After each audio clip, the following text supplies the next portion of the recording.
So I wanted to go over a couple of things that I was covering in lecture and didn't quite get to, and go through the rest of the slides and sort of point out a couple of important things that you have to recognize. So one of these has to do with polarity, and polarity in organic chemistry is a lot of the ways how we tell whether or not a reaction will take place.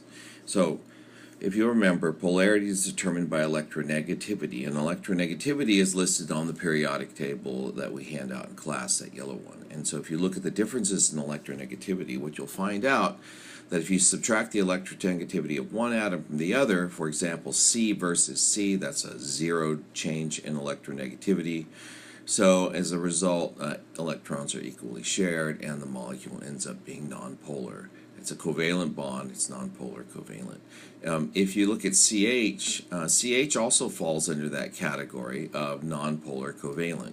On the other hand, as you get to bigger electronegativity differences, you start to get more and more polar type bonds, and then eventually it becomes ionic all the way out to here where they show KF over on this side.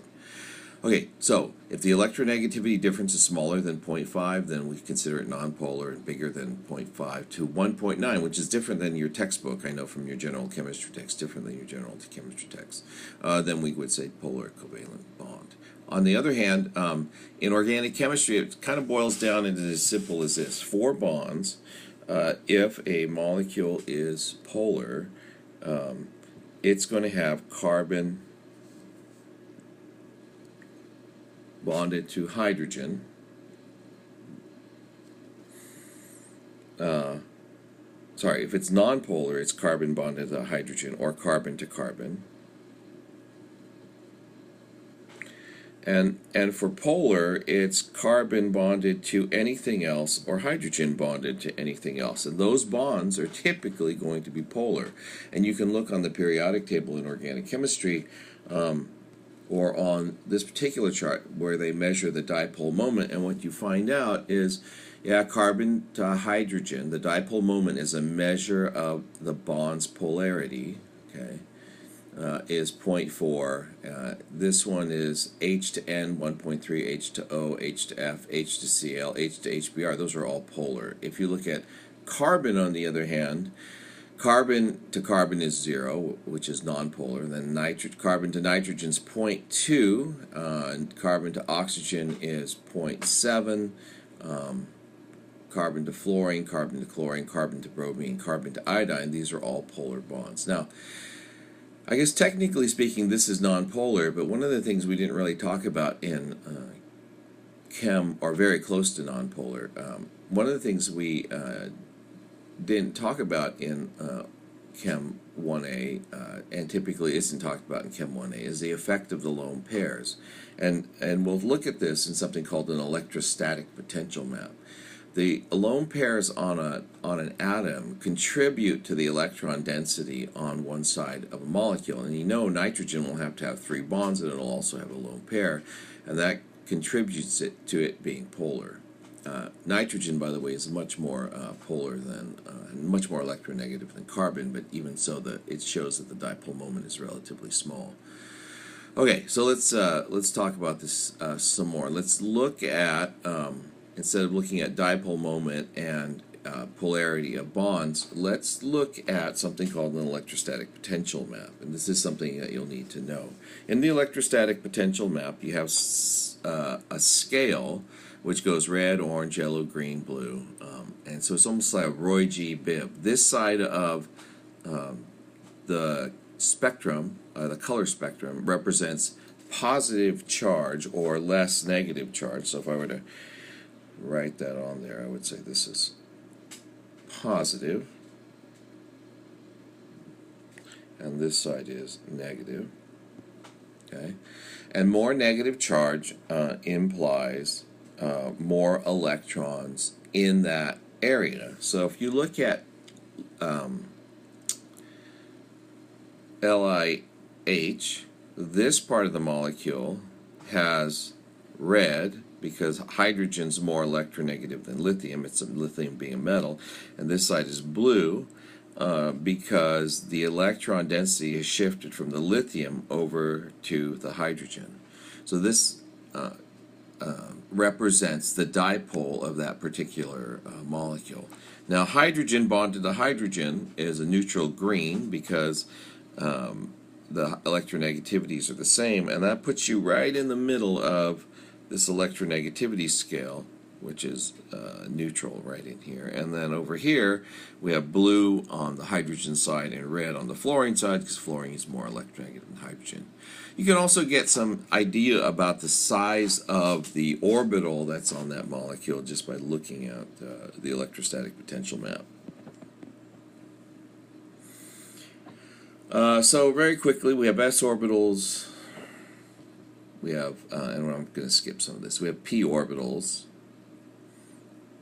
and that's really all we need to care about in organic chemistry, and that these orbitals are constructed of wave functions that interact constructively or destructively to create new, these are called molecular orbitals. So if I take a hydrogen nucleus and a hydrogen nucleus and I put them together in a constructive fashion, I'll get the Batman, these are the Batman ears, where the electron density is high in between the two nuclei, or if I go one up and one down, then it cancels, and then I get a negative, I get a zero, a node of electron density, and then the negative electron density over on this side. So this, or a negative orbital wave function on this side, creating the antibonding orbital. Okay, so just having said that, we can just do this all with pictures, but just to remember, the bonding orbital down here is lower in energy than the antibonding orbital that's above here, and so when electrons come in to form a bond, the electrons drop into this bonding molecular orbital.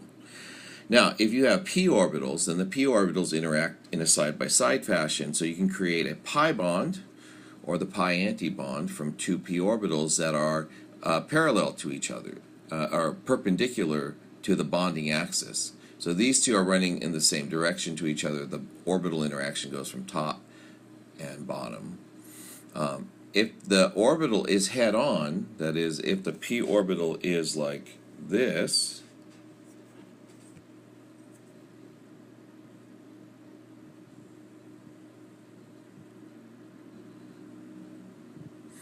then what happens is the two orbitals can interact in, again, a constructive or a destructive fashion. This would indicate the constructive fashion. That would be a sigma bond, and the one that I showed you just a little bit ago, this is known as the pi bond. Okay, I'm moving on from there. Methane's nonpolar. You can see its electrostatic potential map shows a very neutral colored electron density. We have space filling, ball and stick, and then this perspective, which you hopefully learned in Chem 1A, but the perspective shows one hydrogen pointing out and one hydrogen pointing back, and the other two hydrogens in the plane of the molecule. The bond angle is 109.5. Okay, so these all represent methane, and the last picture on the right is its electrostatic potential map. I'm going to skip over some of this in a second. Let me pause the recording. Well, I think we're going to cover it. I just decided, well, maybe I should just cover it. So that was methane, and one of the things to talk about here is that the bond angle is 109.5, doesn't match the orbital angle. If you remember, the p orbitals are at 90 degrees to each other. So if I skip to this slide here and show the orbital diagram for carbon, what we find is one of the electrons for carbon is promoted up to a p orbital, and then the remaining orbitals will hybridize as the bonds form to form 4 sp3 orbitals. And sp3 or sp2 or sp, the number indicates the number of s and p orbitals that are mixing together to form the hybrid. Okay, now you need, if you remember right, you need one orbital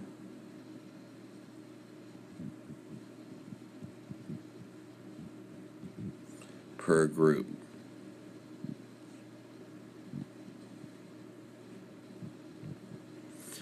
So when you're doing some of the orbital hybridization, if you've run into a problem like that, you just need to look at the number of groups on the carbon, not the number of bonds, but just the number of groups on the carbon, and that'll give you the hybridization of that carbon. So when you hybridize the orbitals, the appearance of the orbital turns into something like this. This green part is the bonding lobe. Now, this is not an electrostatic potential map. The colors are supposed to indicate signs of the orbital wave function. The green is the bonding lobe, and the blue is the not bonding lobe or non-bonding lobe. But this is the part that forms the connection to the other atom in the molecule. This indicates over here, by the way, that the hybridization produces 4 equivalent sp3 orbitals. In terms of energy, the energy of these 3 orbitals is somewhere between the s and the p, being closer to the p because this particular orbital has 3 parts of p and 1 part of s in terms of its energy. So in methane, when you form methane, the s and the p orbitals hybridize to form the sp3 orbitals. The sp3 orbitals are oriented in 109.5 degree bond angles, and then the overlap of the wave functions between the carbon and the hydrogen go in this sort of fashion and form the molecule methane.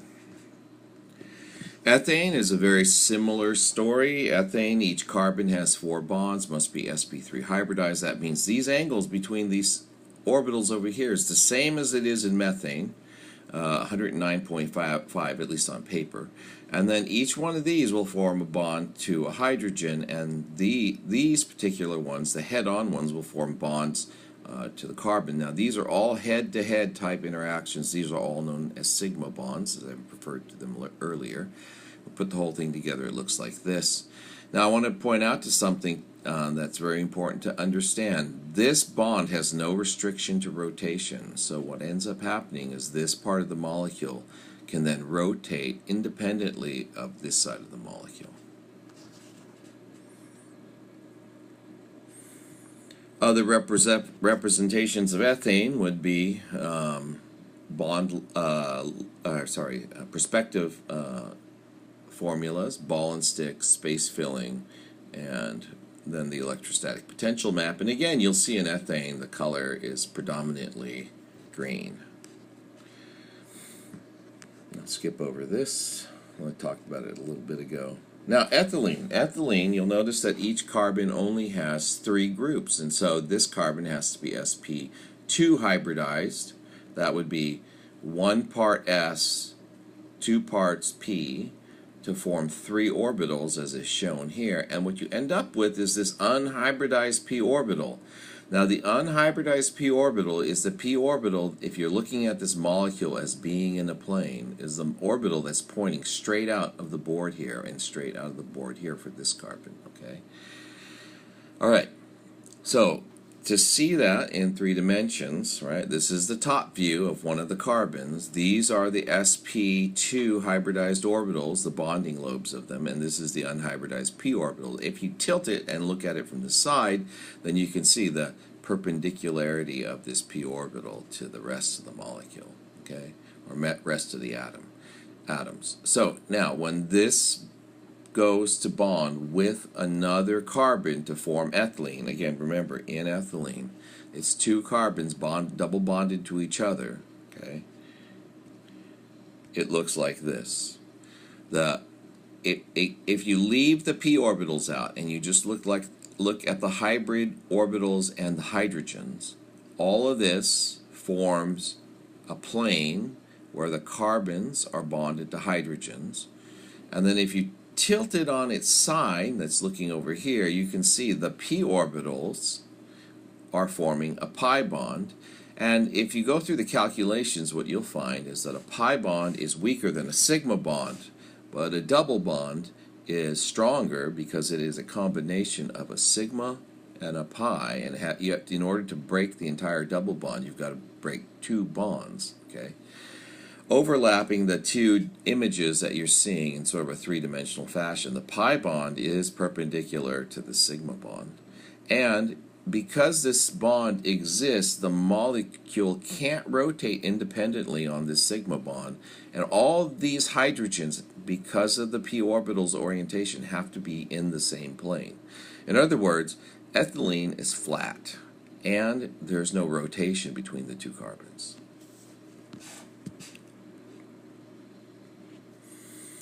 Now, here's a couple of different representations of ethylene. Now, you notice it says 121.9 degrees here. Now, you probably remember it was supposed to be 120.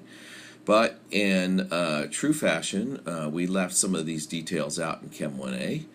Carbons are bigger than hydrogens and occupy more space, and because they occupy more space, this bond angle is bigger, and this one is smaller. Now, there's ball and stick. Oh, and you notice there's no hatch and wedge on this one because the molecule is all in a single plane. So here's ball and stick, space filling, and then the electrostatic potential map. And the notable thing about this electrostatic potential map is that between the two carbons, it's red. And what did that mean? It meant it had a negative charge. Why is there negative charge between the two carbons? There's negative charge between the two carbons because that's the pi bond, and those electrons are exposed and available for reaction. In other words, if a molecule's part of a molecule is neutral, for example, like this hydrogen, it's not attracted to anything because it doesn't have a charge. But these carbons are surrounded by a negative charge, which means a positive charge will be attracted to them, and that's a very likely place for you to see a reaction take place. And in fact, that's the first type of reaction we'll talk about later on in around chapter 6. Okay, so acetylene. These carbons are each in possession of two groups. So the group is this side and the hydrogen, and for this one the group is this side and the hydrogen. So these have to have two orbitals, so it's sp hybridized. So if you take an s and 3 p's and you make sp hybrids out of two of them, you still have 2 p orbitals that are left unhybridized. So let's move on down, see what this looks like. This is the sp hybrid orbital. These are the p orbitals. Those are the other. They put the p orbitals in different colors. So you have the 2 p orbitals. Both are perpendicular or orthogonal or at right angles to the what we call the bonding axis. When you bring two of these together, then what you end up with is a sigma bond in the middle, which could rotate except for the fact that it's held in place by 2 pi bonds. This blue represents a pi bond, and this purple represents a pi bond. That is on both sides purple. And then you put it in like this, and it kind of looks like a pig in a blanket. That is, this is the hot dog in the middle, and this part surrounds the middle part of it. All right. Ethylene's electrostatic potential map. All this hopefully makes this diagram make sense to you, but if we go all the way down to here and look at ethylene's electrostatic potential map, you'll notice the bright red around the middle. This bright red is where we expect it to be more reactive, and in fact, that's the second type of reaction functional group we really talk about in terms of its reactivity. But it has 2 pi bonds and a lot more electron density, can do a lot of reactions based on the electron density that you find here. A couple of other interesting things. We talked about the carbocation in lecture and the carbon radical. The carbocation, you'll notice, is dark blue on this electrostatic potential map scale. It's trigonal planar because it's sp2 hybridized, because it only has 3 hydrogens around it and can only form the 3 bonds to the 3 hydrogens. Now, the methyl radical turns out to be also sp2 hybridized. This lone electron does not have enough influence on the structure to force it to be tetrahedral. And as a result, the electron just occupied, remember this dot, we drew it up here, but the electron occupies this whole orbital and doesn't have enough influence to push the hydrogens in one direction or the other. What you find is the center part tends to be green, neutral, because it has no charge. And then if you look at the carbanion, and this is one of those interesting things, electrons like to pair, and there is enough electron repulsive force from this pair of electrons to force the methyl anion to be sp3 hybridized, and as a result is trigonal, or is tetrahedral. The electrostatic potential map is bright red. Let's look at a couple other things. Let's look at nitrogen. Nitrogen has four, when it forms ammonia, there are four orbitals involved. You form sp3 hybrid orbitals here with those orbitals. Again, these orbitals are somewhere between the energy of these s and these p's. And what you end up with is three sp3s and a lone pair that contains an sp3. And if you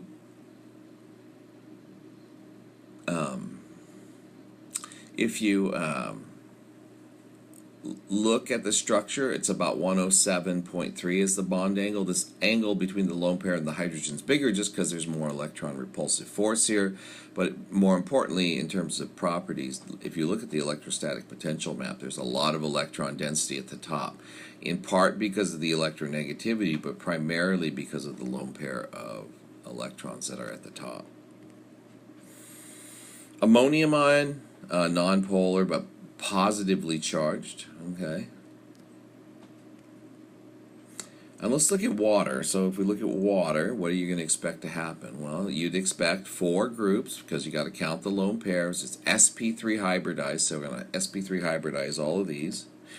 And as a result, you end up with two lone pairs and then two bonded pairs, or two bonded electrons, which will form bonds to the hydrogen. If you look at the electrostatic potential map, you find a lot of negative charge on this side and a lot of blue charge on this side.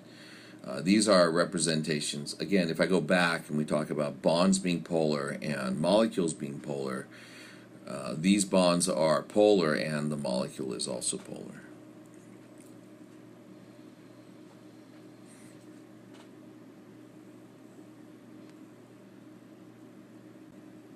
So we can learn a lot just by looking at the hydrogen halides as well. So the hydrogen halides all take on a similar bonding pattern to each other with hydrogen. That is, they form a single bond.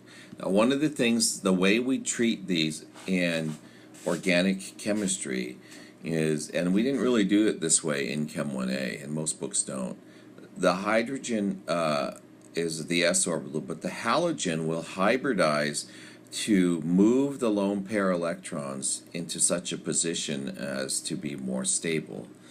Now, how much they move and whether or not it really happens that way has to be determined through calculation. But the way we're going to treat it in this class is that it's hybridized.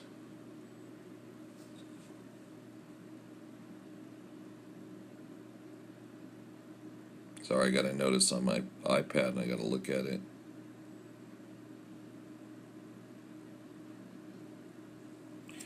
I don't know why it gave me a notice there when I was using it, but it did. So anyways, these will form hybrid bonds between sp3 orbitals and the hydrogen 1s orbital. But here's the thing. Each of these, fluorine, chlorine, bromine, and iodine, all use orbitals from different energy levels. So fluorine's energy level 2, chlorine's energy level 3, 4, and 5 respectively. For hydrogen fluoride, the electrostatic potential map looks like this. And again, you see the bright red over here, but that's a combination now of the electronegativity and of the lone pair of electrons on the fluorine. And what happens is, if you think about the size of the hybrid orbital increasing, all right, the bond length automatically increases. And the amount of electron density in this overlap, because remember, this bond, as it gets bigger, there's the same amount of electrons in this orbital as there are in this orbital. So the electron density in this region lowers, and as a result, the bond strength goes down, and what we observe from that, because the orbital is bigger and it decreases the electron density, the bond length increases. So we see this general trend. If we look at the hydrogen halide bonds, and we look at bond length, the bond length increases and the bond strength decreases. Okay, but the little add-on to this is because of electron density caused by the larger orbital with the same charge. I'll skip over this because I've talked about it as we've gone along. Let's go ahead and look at these and answer the hybridization questions, right? So CH3 bonded to nitrogen, that's 4 bonds, so that's sp3. And I'll let you do some of these other ones. If we look at this carbon here, right, it's got 1, 2, 3 groups on it, so it's going to be sp2. It's nitrogen that's next to it. That is this guy here. Has 1, 2, 3 groups on it, so it's also sp2.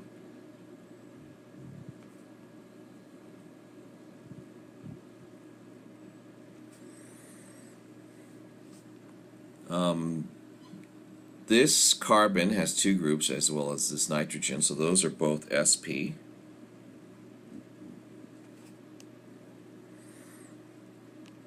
And then I'll let you figure out the rest of these. Okay, so in general, just looking at a molecule, you can tell its hybridization simply by looking at the number of groups on that atom, for example, this carbon here, or the number of groups on this atom here. And you'll notice in Chem 1A we would have said this is unhybridized, but now in this textbook they're going to treat them as hybridized. That is, it has 1, 2, 3 groups on it, so it's sp2.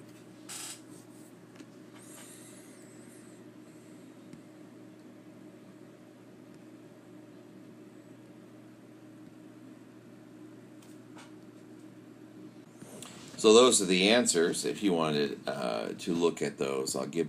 You can pause the recording at this point and check your answers. Okay, so bond strength and bond length we talked about. Longer bonds are weaker bonds, shorter bonds are stronger bonds. Stronger bonds result from more electron density in the bonding region. So there's an interesting thing that happens when you look at sp3 carbon bonds. These are going to be longer and weaker than sp3s orbital because this bond length is shorter, and the bonds being shorter and the orbitals being, and as a result the orbital being smaller, increases the electron density in the region of the overlap. So in general, the more S-like the orbital is, the stronger the bond will be. So if you look, for example, let's say this is an sp hybridized carbon. So like, for example, if I were to fill in the diagram, put a triple bond on that side, so it's sp hybridized. Then what happens is, being sp hybridized, this is 50% s orbital, 50% p, 50% s, because it's sp hybridized. That has higher electron density, and as a result this bond becomes shorter and stronger because of the higher electron density in the orbital. If you move just over to it next to it, this is an sp2, so if I were to finish the diagram, that is by inserting groups, I would have something like this perhaps. Okay, then so this would be a double bond and a single bond. sp2 is 33% s character. It's not as strong as an sp, but it's going to be stronger than an sp3.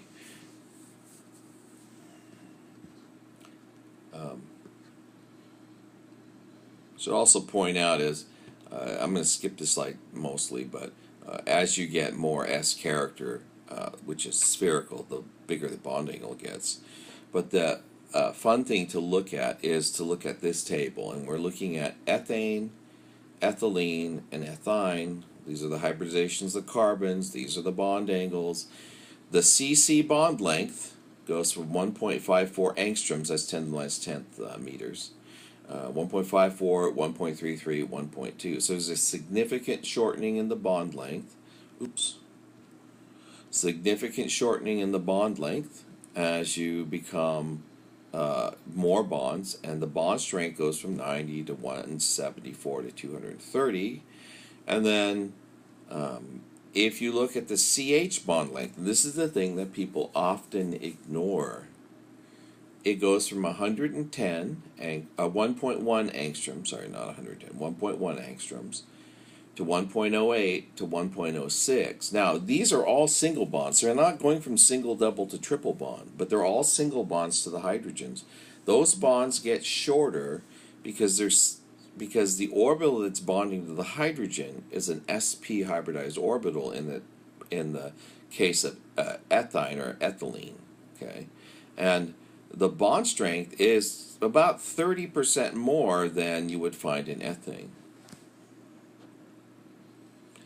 So a quick summary: the shorter a bond is, the stronger it is. The greater the electron density, the stronger the bond. So that means greater electron density, shorter bonds.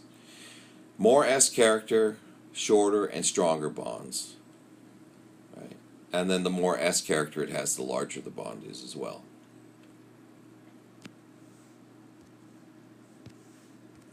This slide we don't need to worry about for now, but we will go on to these calculations later.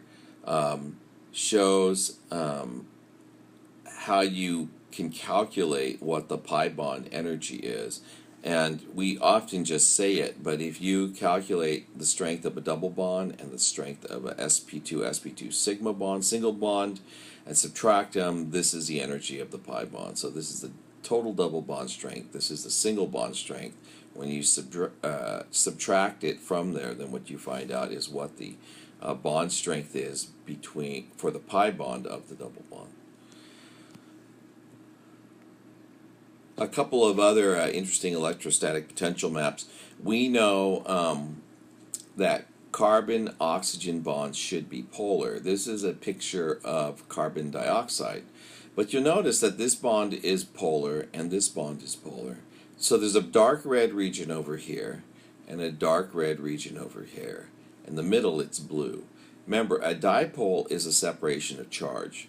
But on a molecule, a dipole is a separation of charge over the entire length of the molecule. So in this case, when you're looking at carbon dioxide, this side of the molecule has the same charge of this side of the molecule, and as a result, there's zero separation in charge across the molecule, and the molecule is nonpolar. Carbon tetrachloride, similar case. In carbon tetrachloride's case, we would expect that these bonds would be slightly polar, and carbon tetrafluoride, for example, would also be the same way. But the molecule overall is nonpolar because the dipoles create equal charge in all directions around the molecule.